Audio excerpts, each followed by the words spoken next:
we're going to have our Rails app. But this time we're actually going to create it as an actual API. And that stands for Application Programming Interface.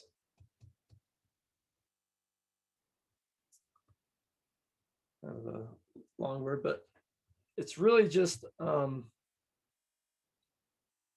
kind of like a menu of how to interact with our server.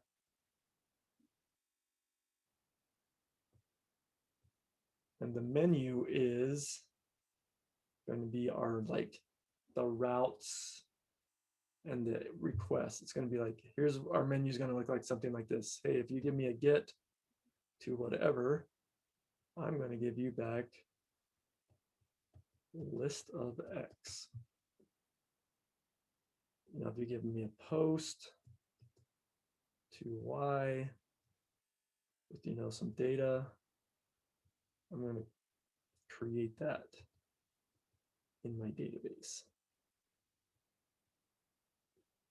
So another term you're going to hear this called is a RESTful API. You might see that when you start looking for like jobs after the end, like, do you have experience working with RESTful APIs? And you would say yes, because we're going to be creating that today with our React. Or do you have practice using a RESTful API? So RESTful API is just essentially an API that does CRUD. That has like these CRUD actions. It does like the get, post, put, delete. And that's what we're going to be doing. Okay, so here's our Rails API. And another way we could think about this, you know, we have like the MVC architecture. This now really just becomes like the MC, like the V is gone in, like, if we create this as an API.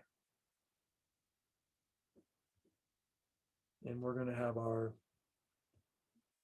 you know, we're going to do like Rails new. And we're going to have our own Rails app. So here's our Rails app with no V. And then on this side, on the client side,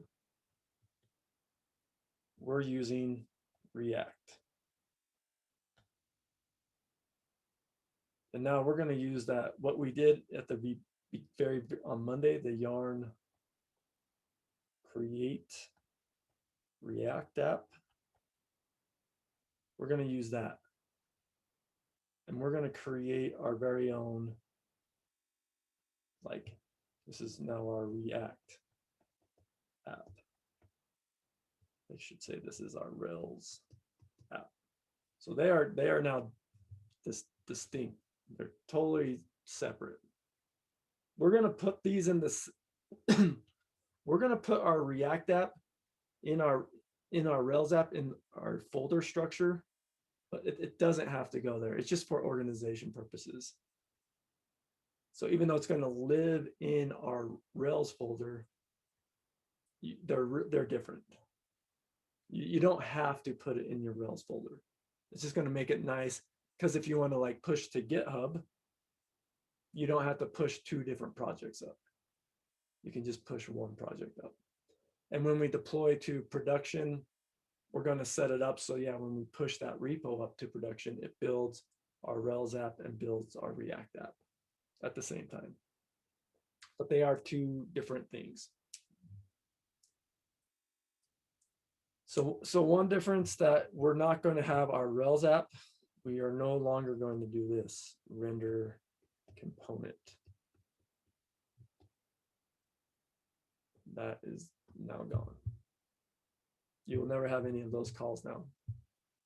So no more server-side rendering React. Which is kind of nice because now we don't have to wait that damn 5 seconds for when we hit refresh for it to load. It's going to be a lot quicker. So now our React app is going to serve our like React and like our HTML.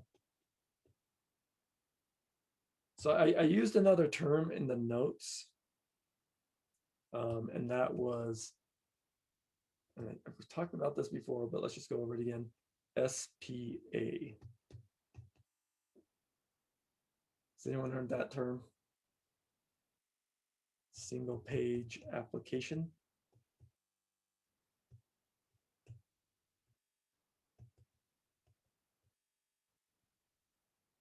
That's what our React app is going to be. It's going to be a single page application. And just to kind of like make the distinction on what that is. So when we first started learning Rails and we're doing CRUD actions, you know, we would hit like a link, we would have like an A tag, href, you know, go to post or something. And then that would go to our server and would give us back HTML. And then we go to like the show page and that would give us back HTML. So for all of those links, it'd be like it'd be a whole full page with like the HTML, the CSS, like all of that was being sent back. And what we're going to do is, and we've been doing this week, is now our server just gives back data, just like that JSON.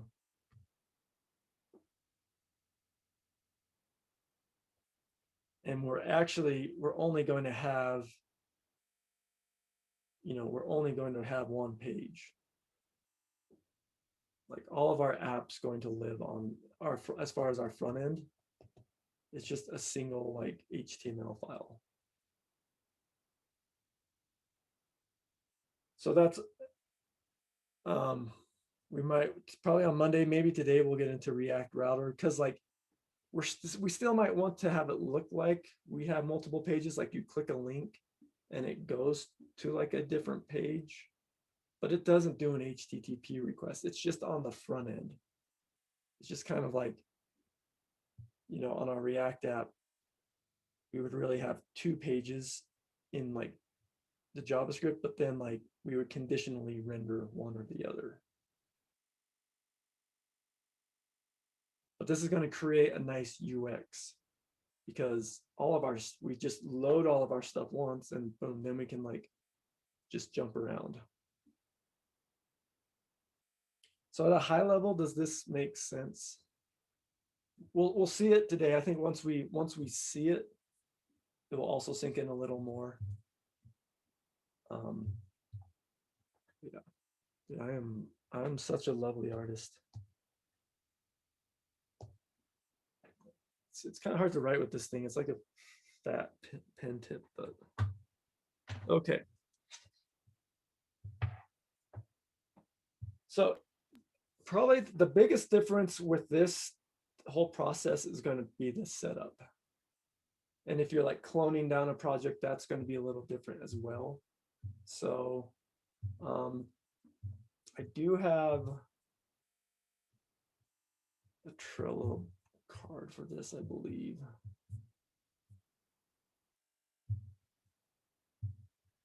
But let's just go through it, and maybe this is something you want to like do on your own with Trello. I know I have a Trello card for this, but let me find it and throw it in Slack, just so you have a reference. Okay, where is it?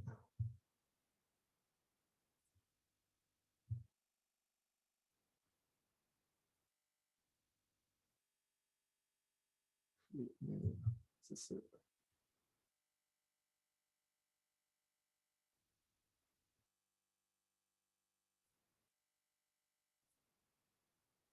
Yeah, okay.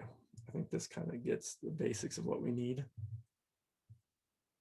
So we'll just follow this and then we'll kind of go into the lecture, but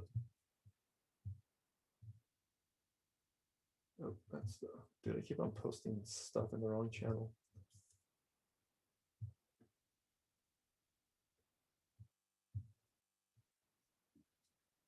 Okay.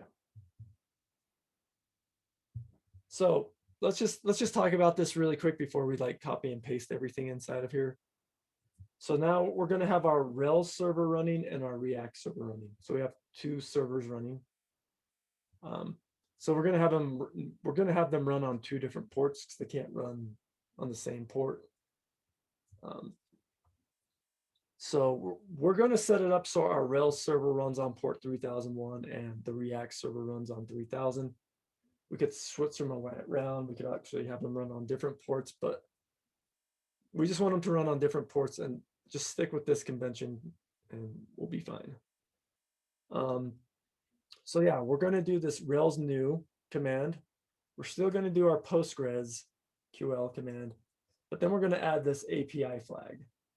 And this is going to tell the Rails app, hey, this is just an API. It's not a full MVC Rails framework. So it's going to skip like automatically doing like view stuff. So it's like, oh, we don't need views anymore because it's an API. And then yeah, then from there we can just create our database and so forth.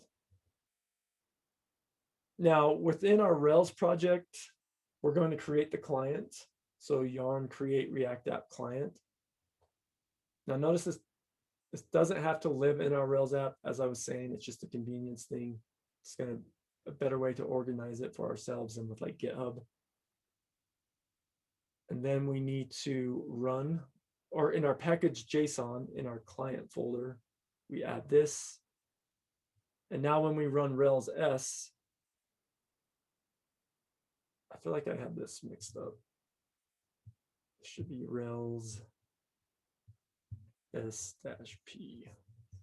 Okay. We're going to run our server, but we're going to say, hey, run on port 3001. And then we run yarn start. So let's go ahead and do this. So go ahead and CD to wherever you need to be.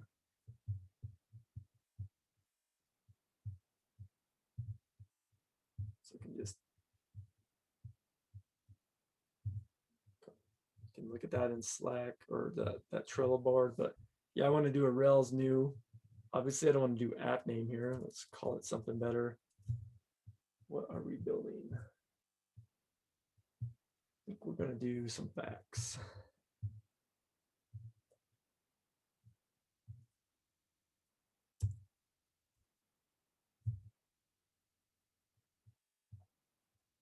All right. Now we're creating that, our API.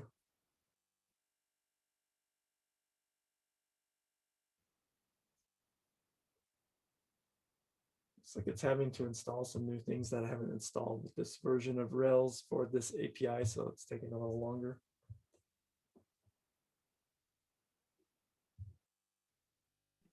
Mine's telling me there's no file called Fax. It says Rails new. I don't know why it's looking for a file.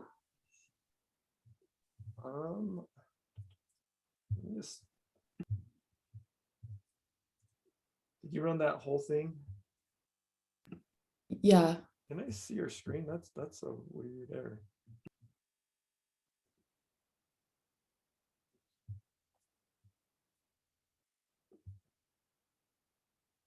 Oh, okay. So you need to get rid of those greater than, less than signs.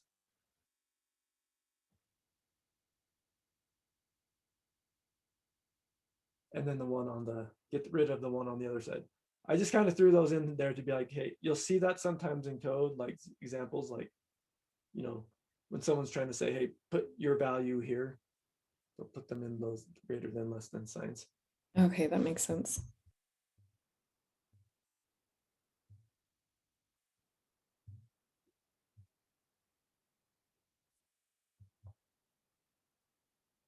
Okay, so now that that is done, we can go ahead cd into that.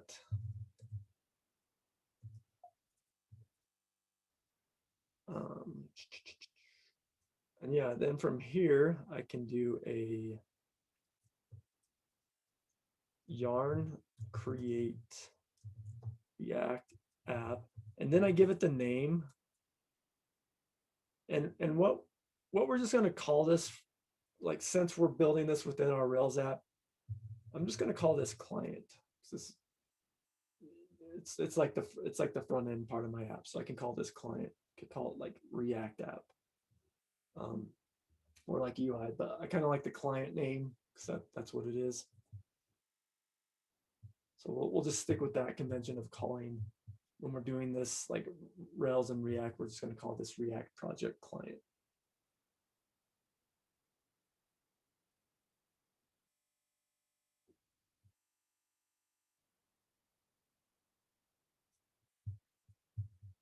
And then that's going to take a second. While that's doing that, I'm going to cd into this project. I could do things.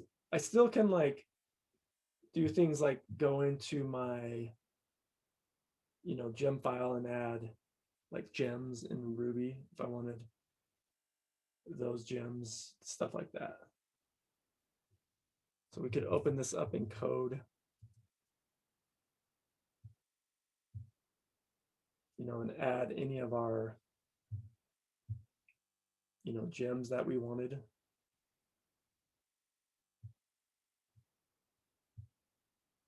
So we'll slack these out. I don't think we'll use Faker, but we can still put it in anyway.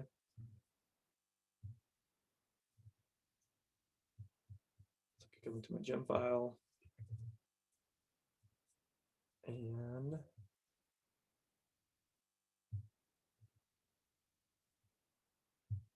throw this in there. For instance, like the pry rails, that allows us to do binding.pry. If we don't have that in there, we can't do binding.pry.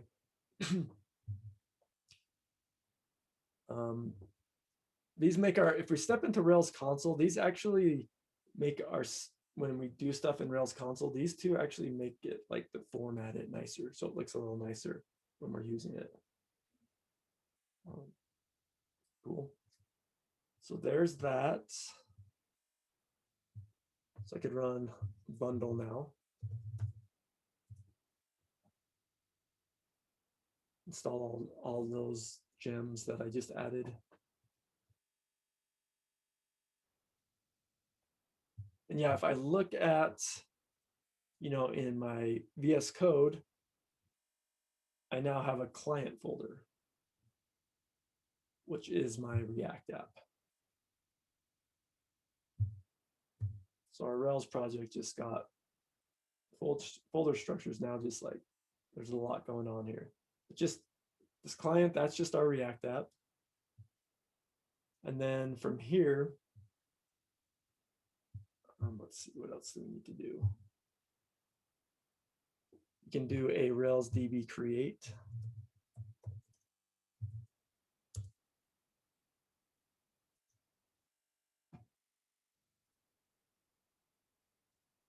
Create our database. And there's one other thing. So I need to go into my client folder and find the package JSON.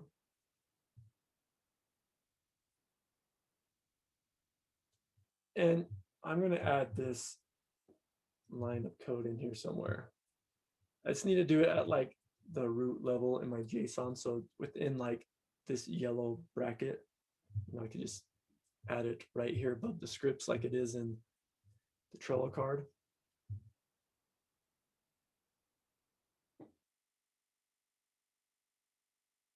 This is just since our React app's running on localhost 3000, when we try to do like Axios calls, like if I do a get to/items with Axios, and since React is running on localhost 3000, by default, it's going to like look on 3000. So this is just going to say, hey, I'll go check like 3001 because that's where our Rails app is running on port 3001.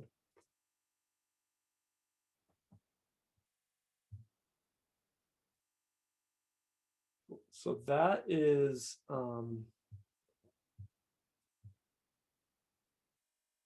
this is really essentially the setup.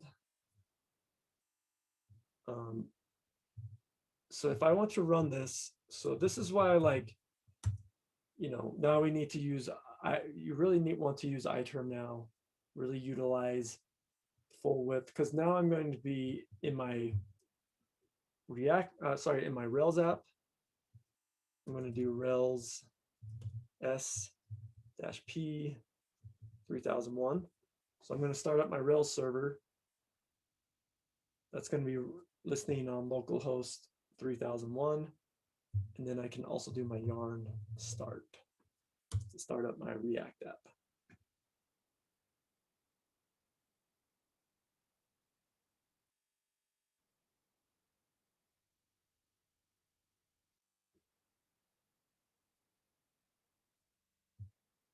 So now if I go to like my browser, localhost 3000 takes me to my React app,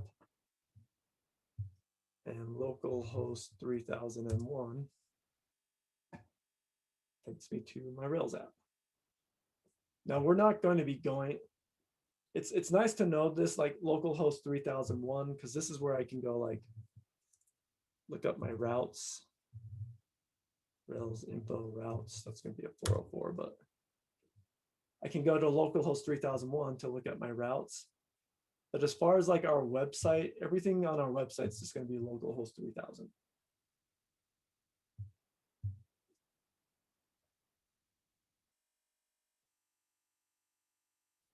And I should spell that right. Info. Well, Sorry, I have another question.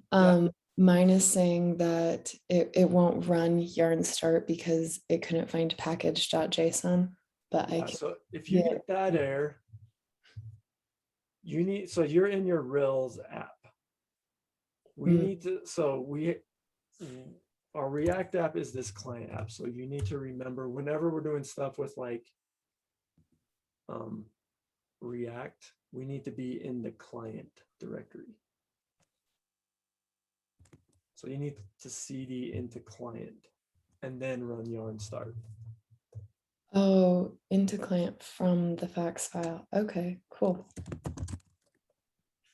So say for instance, and don't do this because I'm gonna show you something. So I'm in my Rails app and I want to install Axios. And let me do like a git commit, sorry, git add. And a commit.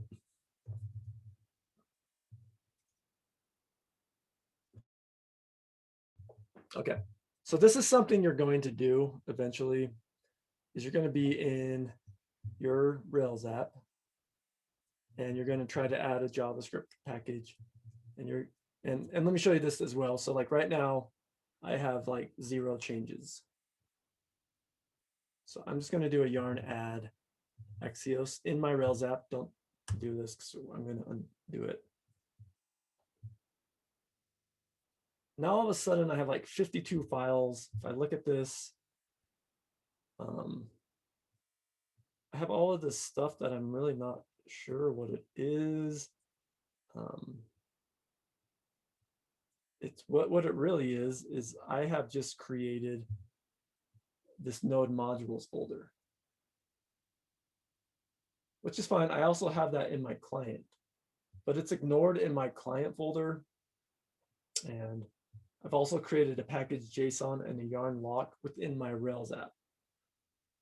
I have a package JSON and a yarn lock within my client folder. For now, I don't want a package JSON or node modules in my Rails app. Remember, these are 2 different apps. I only want that in my client. And if I look at like my git ignore, like when we created the React app, it automatically ignored the node modules. I don't want to be pushing those up to GitHub. So if you do that, it's not like gonna like, it's not the end of the world if like you do it here and then you push it up to GitHub. It's going to happen. It's not going to like break anything.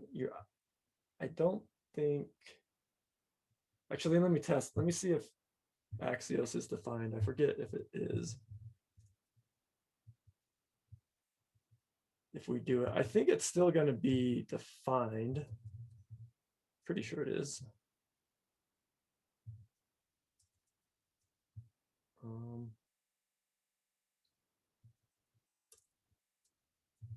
Axios.get. Doesn't really matter. I'm just trying to see if I can call this function and see if Axios is defined. So I could just refresh that.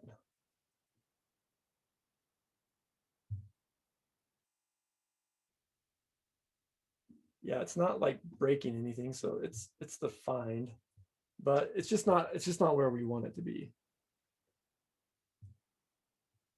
So let's go ahead, and how I would remove that is I would just need to remove these files.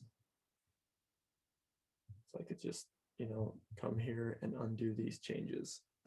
And actually what's going to be easy if I just do an rm-rf, remove my node modules folder. Where is it?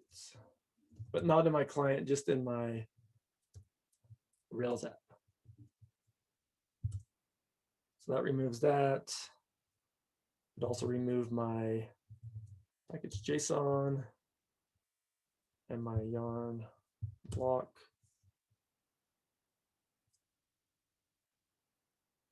And yeah, then I'd be back up to date. And then I'd be like, oh yeah, I need to go into client and I need to do that there. So now you can run this because we actually do want Axios in our client.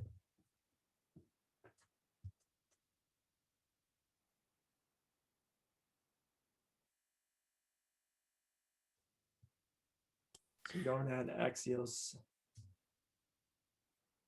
And then my package JSON in my client has changed, but it's only added that one line there. And I don't have all those other packages that added. So.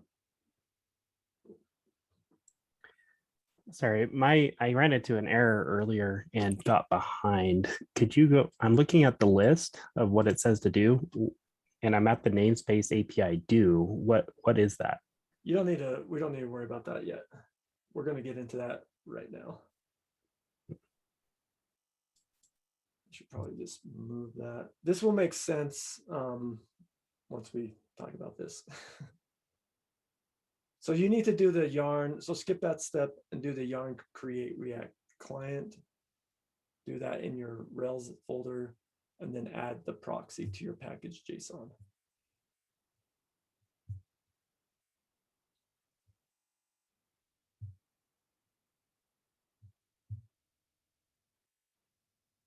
But yeah, let's look at, I'm going to Slack these out too. So let's see here. What we're going to do is we're going to create a model and a controller, and I'm going to Slack out a seeds file. So there's those commands, and let me Slack out the seeds file.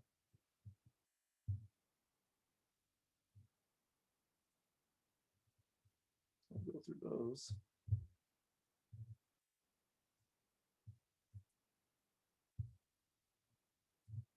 Now, these commands that we're running, we want to do in our Rails project because they're Rails stuff. So I'll just type these out, but these are out in Slack. So we're going to do a Rails G model. We're going to create a fact model. It's going to have some text. It's going to have stars, which is going to be a float. And it's going to have a source and a username. So we're creating some facts. we're going to just have the facts, then we're going to be able to like throw a source to say if this fact is true or not.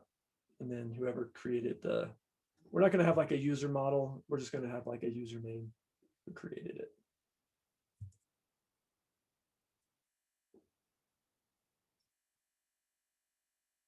Cool.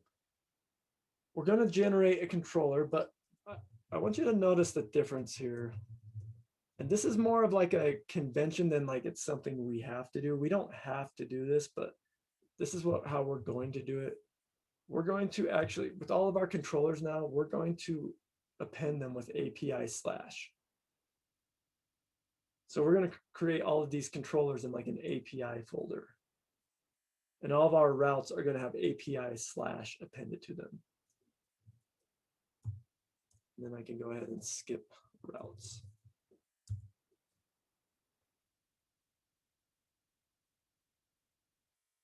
So when we do like a get request to fax, it's not going to be get fax, it's going to be get API/fax. And it's just a convention to like, now it's saying in our URL that like, hey, this is an API. And you might see stuff where it's like API/ version 1/fax. And then hey, that's like the version 1 of this API versus like version 2. Because maybe you're using like the version 1 fax and the version 2 new things out. So we can like add, not that they're functional, they're more semantic or they're more descriptive. So if I do API/fax, it's just giving me a hint that's like, hey, this is probably just going to return JSON. Can't remember if like the recres in do that. A lot of places will do this. Like see how they do it /API/users. It's not, you don't have to. Let's look at like Twitter API, what their routes might look like.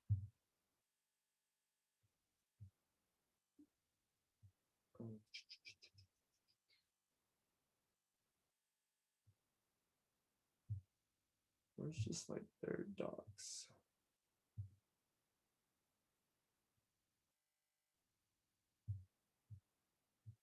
Damn it, just show me some of your endpoints. Twitter API, maybe this is it.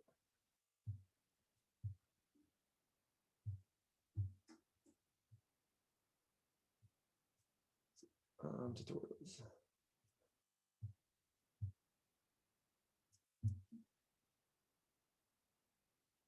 Oh, here it is, API reference index. Looks like they just have like a 2 in front of it. Get/2 users ID mentions. So see here, this is the API. This is Twitter's API.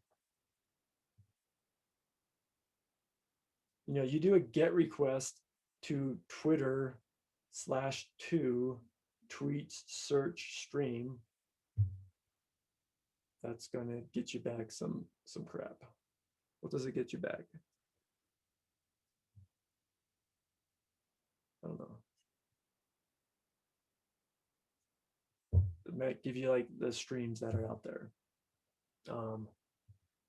You can like a tweet or likes. You can delete a like. You can put like a tweet. You can, this is a lot you can do here. So you could actually like rebuild Twitter with their API and create your own front end. So let's see, how does the API language make sense now? Or like at least it's really simple. It's just the HTTP verb and then the path.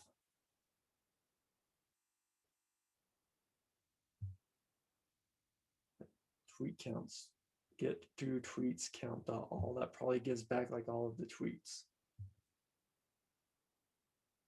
Get to user ID tweets. That's probably, if you give that a user ID, probably gives back, returns tweets composed by a single user, given the ID. Now I can't like come in here and like just do this. They're probably Twitter's gonna make me like set up something like an API key. So you can't just go do these. There's like a process you'd have to do to like set yourself up as a developer, get a key. We're not going to do that, but I just kind of wanted to show an example of like a real world API. Cool. And yeah, for some reason that they append theirs with not API, but a to. So we decided to do ours, like append ours with API. So if I look at VS Code now,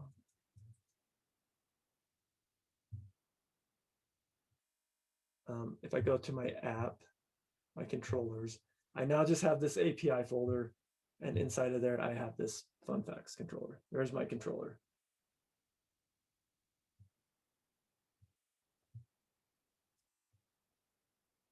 All right. Next thing, let's do our seeds file. So coming to, I think I already. Let's go generate this. I threw this out in Slack. So let's come to our seeds file. Oh, I do not want to, sorry, I threw this in the Slack. Do not have this in terminal Rails DBC. This will definitely cause an error. So comment that out or just delete it.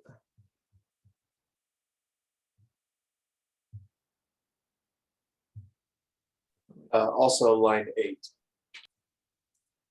Oh, line 8 too, thank you.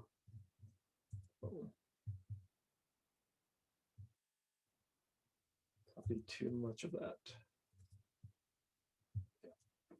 All right, that's updated in Slack. So we're just hard coding some data. We can go ahead and run this. So we got some 5G causes COVID, world is flat. Armadillos are bulletproof. That's actually something Will said. Will was saying he read this fact that they're bulletproof, and then I fact checked it. They're not, so don't go around shooting armadillos. Anyway, so now that that's there, we can do a Rails DB migrate and DB seed.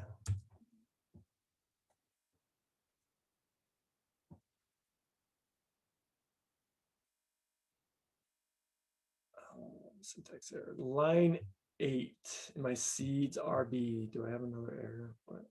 Oh, I didn't save that. So I got rid of that change, but I didn't save that. So now I need to just do Rails DB seed. This, what is out in Slack right now is correct. So there we go. We seeded fact size. We have 5 of them. Cool. Let's hook this up with our API. And just if you notice in my Trello card, let me just throw this here. It's kind of what like Lee was asking.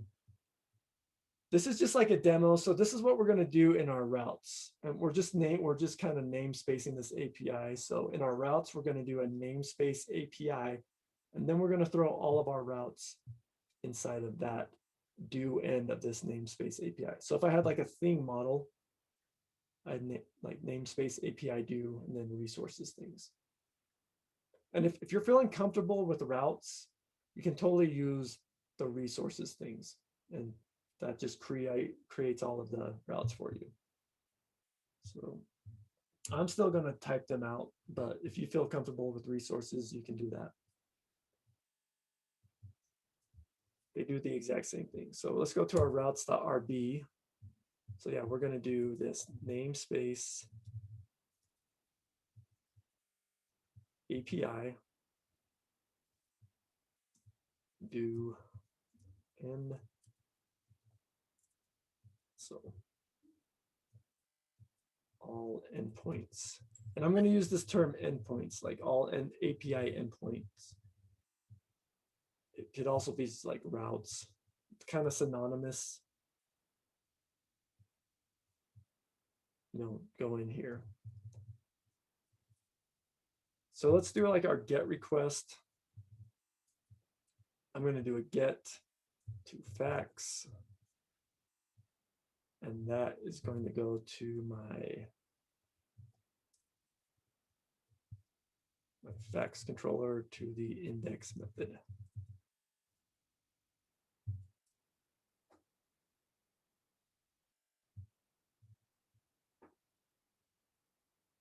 So now this is just very simple. This is like the exact same thing to what you did with like the homework and what we've been talking about. We're gonna from our backend perspective, we're just gonna define our routes, and then we're gonna do like the MC stuff. Like we're gonna go to our controller, then our controller, if it needs to, it's gonna get data from the database, and then it's going to just render the JSON. So let's go to our fax controller. Def index end and render JSON. Very quick question. Are we supposed to be in the I term under client or under the name of the program? Both. So yeah, you're going to probably want to have like,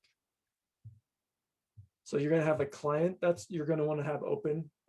You're going to want to have the rels that you want to have open. And then you're probably also going to like, keep on hitting the wrong one.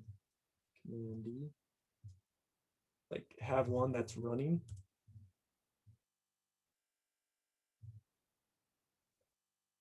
Rels S dash P. So I generally like, and you can do these on more, but kind of these 4 windows are probably what you're going to want to have in your terminal. You're going to want to have one that's on your client that you can type commands in, like so I can come in here and do a yarn add ... or any React stuff. And then here my client can be running, my React client. And here I'm on my Rails app. So I can do like my Rails stuff, Rails G model, ... And then on this one, I'm running my server on port 3001.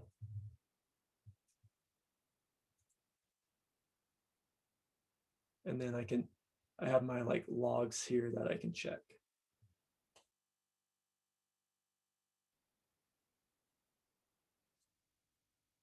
There's also a way, like if this is not enough real estate, you can do like a new tab. And then you can have like 2 different tabs on this. So you can have like all these different terminal panes running. Maybe you want to have like for each of them, like, because maybe you want your Rails server, since this one's kind of important to like be reading the logs, you want that on its own thing.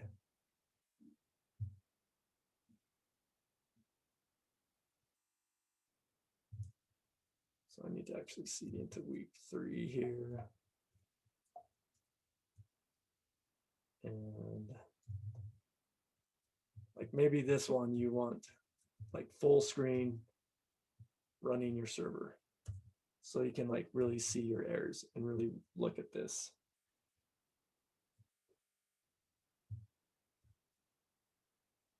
Up to you. But now it's like to the point where like, if I come and like I'm helping you and your terminal looks like that, I'm like smack on the wrist. Because like, how are you, if it's like that, I know you're probably not reading, like going to your server to look at your errors.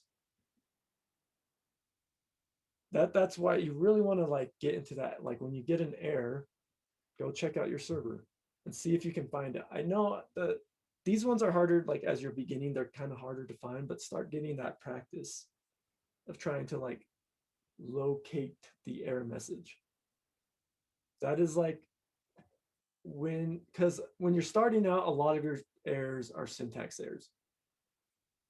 And, you know, once you get like about a year under your belt, like of coding, like syntax errors are going to be like really simple for you to find and fix. Like those are like, oh, syntax error, I'll fix that.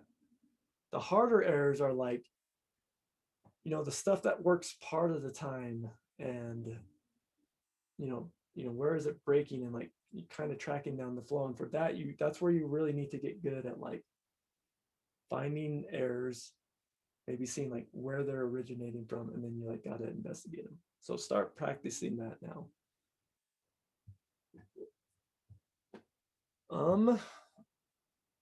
So yeah, now we have, just going back to this, we have our index method where we render JSON fact.all. So I could go test this now. You know, not on my React app, but I could actually go to localhost 3001 API/Fax. And there they are. So you can also use this like localhost 3001 on your browser to test like these gets. You could also use something like Postman.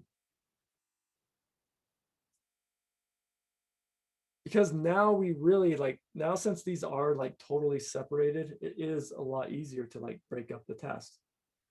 Like, hey, Sally, you go do the back end, I'll do the front end. And it's going to be like the front end, there's going to be a lot more work on the front end. If it's like, hey, you do the CRUD actions for the back end and someone else does the CRUD actions for the front end, that's not necessarily equal, right? I think we could do like the actions for the back end in like 10 minutes right here. But we'll go step by step.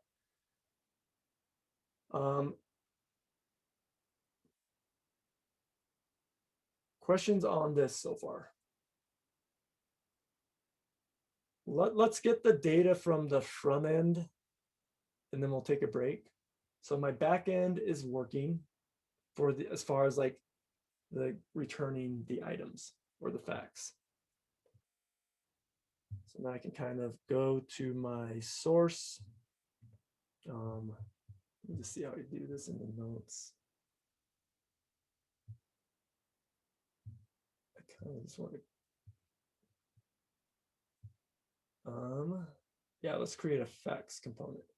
So actually something else I'm going to do inside of here, just to create some structure with the folders, I'm going to create a components file, a components folder, and something else. So just know, so with Rails gives us a very like organized folder and file structure off the bat.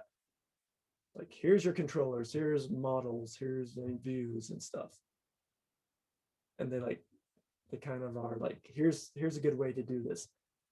React doesn't do that. React's just like, you know, here's your source folder, boom. So with React, when we're doing folder structure with React, it's largely up to the developer on how to organize it. And there's a lot of different strategies. But we probably just don't want to like throw all of our components in this source folder. So this is kind of like our like high level stuff. So for now, then this is a very simple way of doing this. I'm not saying this is the way to do it. This is just kind of like a first level of organization. You'd want to get more organized than this if your app was more complicated. But for now, what I'm going to do is I'm going to create a components folder and just have all of my components live inside of this folder. And then inside of here, I create a fax.js. And organizing files in like JavaScript and React is like a whole, there's like different strategies on how to best do it. Depends what you're trying to do. So this is just a simple way for now. So then for my fax.js, let's just go ahead and import, create our React component. And type. Okay, so this is going to be our fax.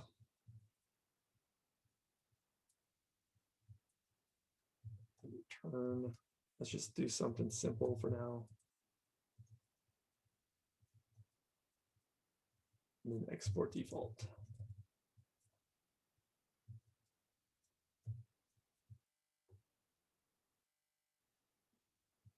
Yeah, this may or may not take props. Why aren't we doing this in app.js? Oh, that's a good question. We shouldn't be doing that. 'Cause am I not in Fax? Sorry, no, in app. Like we've been using app.js for the single page application. So I'm just wondering why we're using Fax now. Oh, because I'm going to, in my app.js, get rid of all of this stuff and put my Fax component here. I see, right, because you're making components. Okay. Yeah, it's just organizing it like, hey, this is my app, that's my Fax, you know. Maybe I want like a nav bar here eventually or something. And I don't want like the nav bar, like a nav bar shouldn't be part of my Fax. So my app is kind of like this, you know, it's my root level component. Like I might have a nav bar and a footer Fax. So I need to make sure I import that. So now when I import this, I need to import from, or import Fax from, give it the relative path. So start here. And I always like, you know, it's always, I think, a good idea to use, if you like, use this VS Code that's telling you like, okay, it's noticing you're looking in this folder you're at currently. And then inside of there, there's the components. I can hit tab. And inside of there, there's my Fax.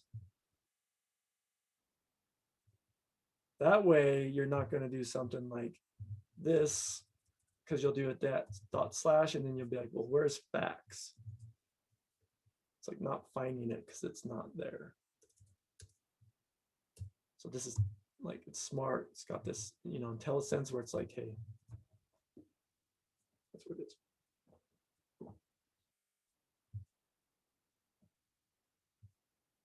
All right. So now we can test that. So this is going to be localhost 3000. Yes, then we could have our nav bar there, our Fax component, and then like the footer.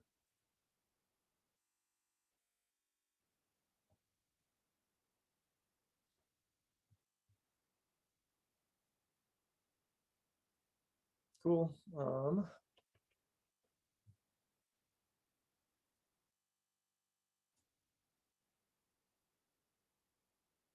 Let's go on. Let's grab our data.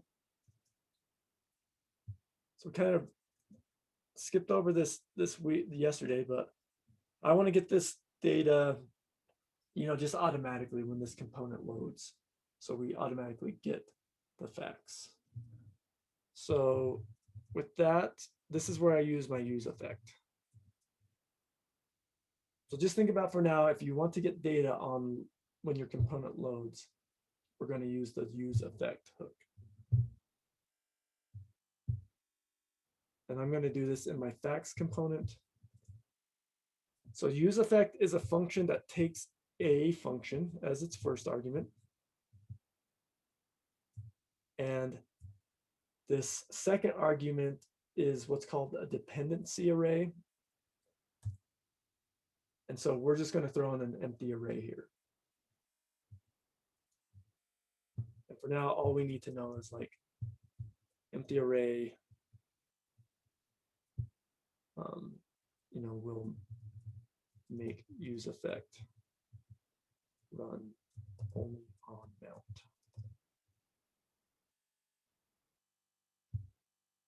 Which is like our initial render.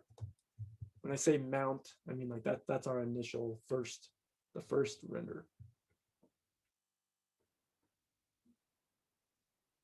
All right, so inside of here, we can call a function get Fax. And then we can define this function.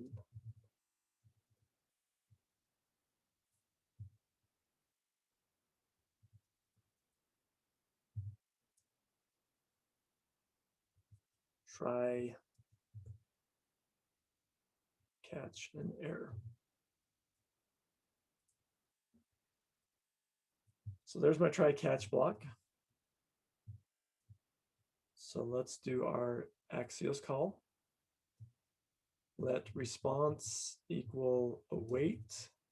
Since I'm using the await, I need to make this async. Axios.get /API/fax.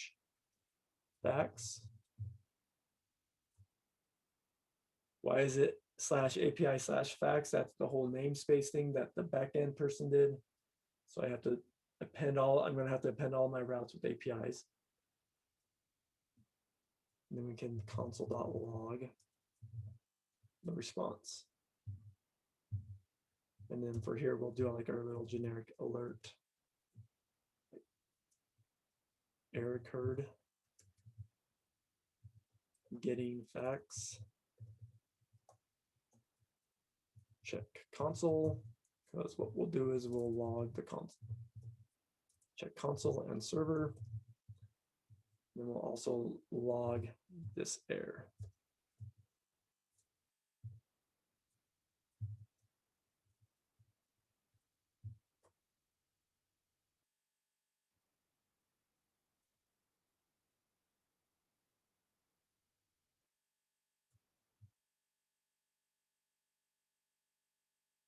So Axios is not defined. One of the nice things about getting to finally to this our create React app, we're going to start getting some better errors. It's not going to be that like pre-render error where you would have to like, that error might not be in that. Might be hard to find. So now our React errors are going to be a little easier to find. So this is a benefit of separating these two. Because this is a very clear error of what I did wrong. Forgot to import Axios. So let's import Axios from Axios. And then also I don't have to refresh, wait that 5 seconds. By the time I went back, it's doing that hot reloading. Like since it's like the yarn create React app, now we have like hot loading set up and like it's already working. So there's my response. There's the object res.data. There's my, that's my actual data. So I could also console.log res.data.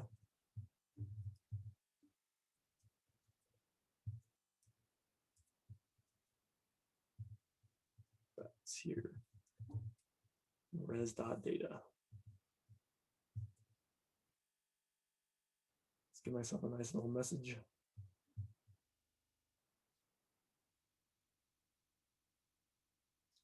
I'm still getting this 404 error from my app.js because I'm doing this get ASDF. I don't need that anymore. I can get rid of that.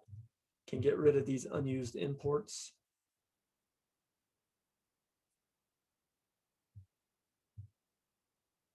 Cool. And there we go. I think this is a good spot to take a little break. And then we can come back, work on the UI. So something about GitHub. So if you remember when we did the yarn create React app in like the first of the week, that automatically created a Git repo, right? And Rails does too, correct? But then I also told you that you cannot have 2 nested repos. But when we created the yarn create React app inside of our Rails project, it was like smart enough to know there was a Git repo in the Rails project. So it didn't automatically create one. And now it's just going to use that repo in the Rails project. So if I want to do any Git stuff, we don't have to, we can just treat Git kind of the same, Git status. There we go. So it's keeping track of both like the client directory and like the Rails. And like I can be in the client directory too, and like show that. So that one, it's not like really important about like where you're at. So just do a git commit -m.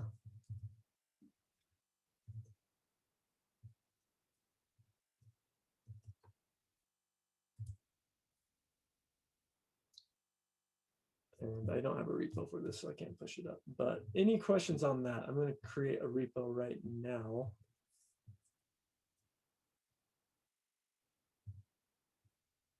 But this is like, so the nice thing is this is how from here on out, this is how we're going to be building our Rails and React projects. We're not going to change it up anymore. We're going to add things to it for sure.